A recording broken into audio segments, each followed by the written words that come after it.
Hello student, स्वागत है आपका हमारे यूट्यूब चैनल पर। मैं अभी आपको कराने वाला हूँ क्लास 12 के फिलोसफी का मॉडल सेट 1 जो JCERT के द्वारा जारी किया गया है। प्रत्येक विषय के लिए 5-5 सेट जारी किया गया है।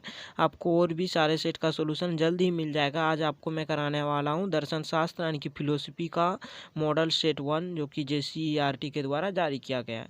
इसमें आप पहले से ही आपको पता होगा जनरल निर्देश वगैरह कि इसमें कुल 40 प्रश्न होंगे, जो कि प्रत्येक प्रश्न कितने अंक के होंगे, 1 अंक के होंगे। आपको पता होगा ये जो समय 1.5 घंटा दिया गया आपके लिए और 40 नंबर का ही क्वेश्चन रहेगा। अब चलिए एक एक क्वेश्चन को अच्छा से जूम करके अच्छा से पढ़ते हैं और अच्छा से समझते हैं। 40 का 40 क्वेश्चनों का हल करना ये परीक्षा की दृष्टि से बहुत ही इंपॉर्टेंट है, क्योंकि इसी तरह का प्रश्न आपके एग्जाम में दिखने को मिलेंगे। चलिए एक एक प्रश्न को अच्छी तरह से जूम कर करके आपको हम समझाएं और बताएं। चलिए अगले प्रश्न पर यानी कि पहला प्रश्न देखते हैं इस सेट का क्या है। इस सेट का प्रथम क्वेश्चन है, पहला क्वेश्चन है दर्शन शब्द व्युत्पन्न हुआ है, किससे हुआ है? तो इसका करेक्ट आंसर हो जाएगा आपका ऑप्शन नंबर 2 करेक्ट हो जाएगा, दृश्य धातु से। किससे उत्पन्न हुआ है दर्शन शब्द?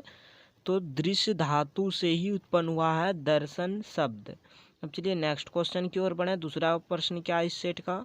दूसरा प्रश्न है भारतीय दर्शन के परिप्रेक्ष्य में दर्शन का अर्थ है, तो इसका क्या हो जाएगा करेक्ट आंसर? इसका भी करेक्ट आंसर ऑप्शन 2 ही होगा, सत्य का साक्षात्कार होगा इसका। चलिए तीसरा क्वेश्चन देख लेते हैं। तीसरा क्वेश्चन क्या है इस सेट का? तीसरा क्वेश्चन है भारतीय दर्शन है, क्या है? तो इसका करेक्ट आंसर होगा आपका व्यवहारिक है। क्या है? व्यवहारिक, यानी कि ऑप्शन नंबर 2 ही आपका इसका भी करेक्ट होगा। अब चलिए चौथा क्वेश्चन को देख लें। चौथा क्वेश्चन क्या है? भारतीय दर्शन के अनुसार मानव जीवन का परम लक्ष्य है, क्या है परम लक्ष्य? तो है मोक्ष की प्राप्ति। क्या है परम लक्ष्य? मोक्ष की प्राप्ति, यानी कि ऑप्शन नंबर 3 इसका क्या हो जाएगा करेक्ट हो जाएगा। इस सेट में जितने भी प्रश्न हैं सब VVI प्रश्न है, आप जरूर सबको याद कर लें अपने परीक्षा के लिए, क्योंकि आपके परीक्षा में इसी टाइप के प्रश्न देखने को मिलेंगे। अब चलिए पांचवा प्रश्न क्या है, पांचवा प्रश्न को पढ़ लें। पांचवा प्रश्न है भारतीय दर्शन की मूल प्रकृति है, क्या है? तो ये हो जाएगा आध्यात्मिक, यानी कि ऑप्शन नंबर 2 करेक्ट हो जाएगा 5 का। अब चलिए छठा देख लें। छठा क्या है? गीता के अनुसार मोक्ष का मार्ग है, क्या है मोक्ष का मार्ग? तो इसका करेक्ट आंसर हो जाएगा आपका सभी हो जाएगा, ज्ञान कर्म शक्ति, ये सभी क्या है गीता के अनुसार मोक्ष प्राप्त करने का मार्ग है, यानी कि ऑप्शन नंबर 4 करेक्ट हो जाएगा यहाँ आपका। अब चलिए सातवां क्वेश्चन को देख लें। सातवां क्वेश्चन क्या है यहाँ? गीता रहस्य की रचना किसने की है? तो किसने की है? वे किए हैं बाल गंगाधर तिलक, यानी कि ऑप्शन नंबर इसमें 1 आपका क्या हो जाएगा करेक्ट हो जाएगा सातवां का। अब चलिए आठवां क्वेश्चन देख लेते हैं। आठवां क्या है? महात्मा गांधी ने गीता को कहा है, क्या कहा है महात्मा गांधी ने गीता को? तो माता कहा है। क्या कहा है? माता, यानी कि ऑप्शन नंबर 2 क्या हो जाएगा इसमें आपका करेक्ट हो जाएगा। अब चलिए नेक्स्ट क्वेश्चन देख लेते हैं। अगला क्वेश्चन क्या है? अगला क्वेश्चन है निष्काम कर्म का अर्थ भगवत गीता के अनुसार है, तो क्या है निष्काम कर्म का अर्थ? तो इसका करेक्ट आंसर हो जाएगा आपका ऑप्शन नंबर 1, यानी कि अनासक्त कर्म। अनासक्त कर्म को ही क्या कहा गया है? निष्काम कर्म का अर्थ होता है भगवत गीता के अनुसार। अब चलिए 10वां क्वेश्चन को पढ़ लें। 10वां क्वेश्चन क्या है यहाँ? 10वां क्वेश्चन है आपका यहाँ लोक संग्रह का सही एवं सामान्य अर्थ क्या है? तो इसका सही और सामान्य अर्थ क्या है लोक संग्रह का? तो इसका करेक्ट आंसर आपको यहाँ मिल जाएगा लोक कल्याण के कार्य, यानी कि ऑप्शन नंबर 1 करेक्ट हो जाएगा इसमें। चलिए 11वें प्रश्न को पढ़ लें। 11वां प्रश्न है क्या? 11वां प्रश्न है न्याय दर्शन में कितने परिमाण स्वीकार किए गए हैं? तो कितने स्वीकार किए गए हैं आप पढ़े होंगे तो आपको पता होगा। तो कितने किए गए हैं? 4, यानी कि ऑप्शन नंबर इसमें 4 करेक्ट हो जाएगा आपका। अब चलिए 12वां क्वेश्चन को देख लेते हैं। 12वां क्वेश्चन क्या है? न्याय दर्शन के अनुसार अनुमान के कितने अव्यय हैं? तो कितने अव्यय हैं? 5 अव्यय हैं, यानी कि ऑप्शन नंबर 1 ही इसका क्या हो जाएगा आपका करेक्ट हो जाएगा। चलिए 13वां क्वेश्चन को देख लेते हैं। 13वें क्वेश्चन क्या है इस सेट का? वैश्विक दर्शन में कितने पदार्थ हैं? तो कितने आपको पता होगा वैश्विक दर्शन में कितने पदार्थ हैं? तो 7 पदार्थ हैं। कितने हैं? 7, यानी कि ऑप्शन नंबर 3 क्या हो जाएगा आपका इसमें करेक्ट हो जाएगा। अब चलिए 14वां प्रश्न को पढ़ते हैं इस सेट का। 14वां प्रश्न है योग दर्शन के अनुसार योग मार्ग के कितने साधन हैं? तो कितने साधन हैं? 5, 6, 7, 8, कितने हैं? 8 है, यानी कि ऑप्शन नंबर 4 क्या हो जाएगा आपका इसमें करेक्ट हो जाएगा। अब चलिए नेक्स्ट क्वेश्चन को देखते हैं। 15वां क्वेश्चन क्या है इसका। 15वां क्वेश्चन है संप्रसाद समाधि की कितनी अवस्थाएं हैं। तो कितनी अवस्थाएं इसकी, 4 अवस्थाएं हैं, यानी कि ऑप्शन नंबर इसका एक ही करेक्ट हो जाएगा आपका। अब 16वां क्वेश्चन क्या है, अद्वैत का क्या अर्थ है। अद्वैत का क्या अर्थ है, क्या अर्थ है इसका, दो नहीं। इसका क्या अर्थ है, दो नहीं, यानी कि ऑप्शन नंबर 2 इसका क्या हो जाएगा, करेक्ट हो जाएगा आपको। अब चलिए नेक्स्ट क्वेश्चन को देख लेते हैं। 17वां क्वेश्चन क्या है, शंकर के अनुसार मोक्ष संभव है, किससे संभव है। शंकर के अनुसार मोक्ष संभव किससे है, ज्ञान से है, यानी कि ऑप्शन नंबर इसका 4 आपका क्या हो जाएगा, करेक्ट हो जाएगा। चलिए 18वां क्वेश्चन को देख लेते हैं। 18वां क्या है, अद्वैत वेदांत के अनुसार चैतन्य आत्मा का है, क्या है, गुण है, क्या है, गुण, यानी कि ऑप्शन नंबर 1 इसमें हो जाएगा आपका करेक्ट। 19वां क्वेश्चन क्या है, 19वां क्वेश्चन थोड़ा वीवीआई है, थोड़ा इसको याद रखिएगा आप। 19वां क्वेश्चन है, शंकराचार्य के अनुसार जगत कैसी सत्ता है। कैसी है, व्यवहारिक सत्ता है, यानी कि ऑप्शन नंबर इसका 3 आपका क्या हो जाएगा, करेक्ट हो जाएगा। क्या हो जाएगा, 3 करेक्ट हो जाएगा। चलिए नेक्स्ट क्वेश्चन की ओर आगे बढ़ते हैं। 20वां क्वेश्चन क्या है, ज्ञान होता है, ज्ञान क्या होता है, निश्चित होता है, नवीन होता है, फिर अनुपाधिक होता है, ये सभी होता है, ये तीनों ज्ञान होता है, यानी कि ऑप्शन नंबर इसका 4 आपका करेक्ट हो जाएगा, उपयुक्त सभी हो जाएगा। अब चलिए 21वें क्वेश्चन की ओर आगे बढ़ते हैं। 21वां क्वेश्चन क्या है यहाँ, समीक्षावाद सिद्धांत का संबंध है, किससे संबंध है समीक्षावाद सिद्धांत का, ये कौन दिए थे ये सिद्धांत, तो आपको याद होगा शायद, कौन दिए थे, कांट दिए थे, यानी कि किससे है, कांट से, यानी कि ऑप्शन नंबर इसका 3 करेक्ट हो जाएगा आपका। चलिए 22वें क्वेश्चन को देख लेते हैं। 22वां क्वेश्चन क्या है आपका यहाँ, 22वां क्वेश्चन है, अरस्तु के कारणों की संख्या कितनी बताई है। अरस्तु ने कारण की संख्या कितनी बताई है, तो आपको पता होगा कितनी बताई है, 2 और 4 दोनों बताए हैं, यानी कि ऑप्शन नंबर क्या हो जाएगा, 3 इसका करेक्ट हो जाएगा, उपयुक्त दोनों। अब चलिए 23वें क्वेश्चन को पढ़ लेते हैं। 23वां क्वेश्चन क्या है यहाँ, 23वां क्वेश्चन है आपका, अरस्तु के अनुसार कारण है, कारण क्या है अरस्तु के अनुसार,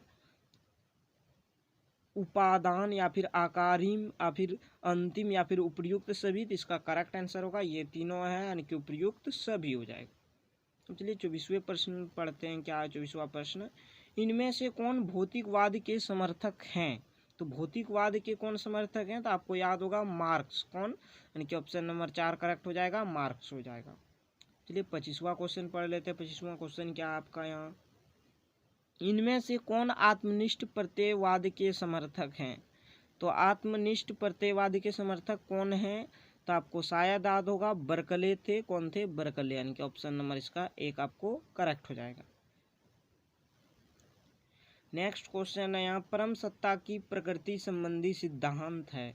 परम सत्ता की प्रकृति संबंधी सिद्धांत है भौतिकवाद, अनुभववाद, बुद्धिवाद, या फिर इनमें से कोई नहीं। तो 26 का करेक्ट आंसर हो जाएगा आपका ऑप्शन ए, भौतिकवाद हो जाएगा। अब चलिए 27वां क्वेश्चन क्या है, हीगले के अनुसार मन और शरीर में कैसा संबंध है। तो कैसा संबंध है हीगले के अनुसार,